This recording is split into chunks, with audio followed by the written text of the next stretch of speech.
pomeni, ja, mladi trenutno se nahajajo v eni veliki džungli. In s kakim namenom je to, da dejansko se bo džunglijsko dogajalo? Ali, Ja, tudi to, da bo pač norodštekana zabava na malo drugačen način, v bistvu malo drugačna scena, ki so mladi navajeni dan danes, kot vemo, grejo ven, vse posod ista scena, tako da poskušamo pač s tem našim Listen to the Jungle projektom mladim ponuditi malo drugačen način zabavanja, hkrati pa jih v bistvu tudi aktivirati, naj v bistvu se najdejo v tej džungli, ki dan danes pač je, kot vemo vsi, mladi danes vsi jamrajo, pa je kriza, pa ne bom nič uspel, pa ne vem kak, pa ne vem kaj bi delal. Tako da v bistvu z projektom poskušamo mladim dati možnost, da se najdejo tudi pač na glasbeni sceni, kaj jim je všeč. Potem tudi organiziramo različne razstave.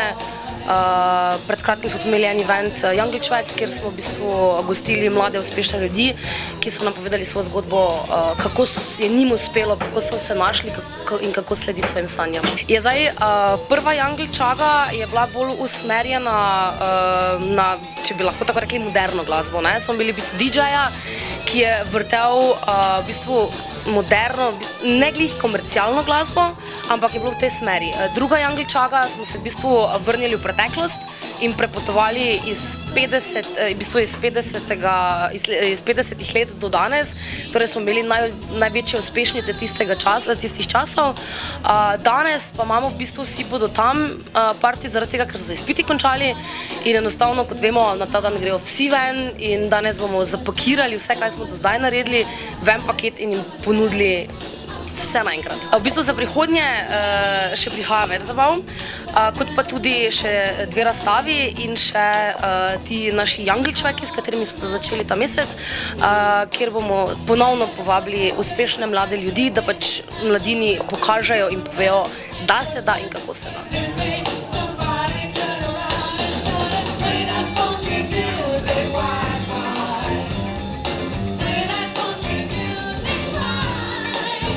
Vrhunec današnjega dogodka bo band Radio SI, ki nas bo čaral pač za svojo paleto glasbe. Zdaj ne vem pač, koliko ljudje poznajo Radio SI.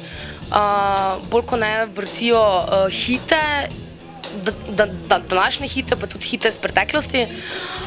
Tako da bojo zažgali in popeljali Čago do vrha in do zvesti nazaj. Posebnost je to, da smo pač sami radijci, vsi smo z RSI-ja, vsi delamo na radio in vsak je nekako špila nekje druge, mogoče malo smo poprijeli za inštrumente, mogoče tudi malo mešano, če kakšen kitarist špila bobne ali pa kaj takega. Imamo pa tak en lep venček zimzelenih pesmi, rockersko barvenih, ki nam pihajo na dušo in zagotovo se obiskovalci naših koncertov zagotovo najdejo v njih.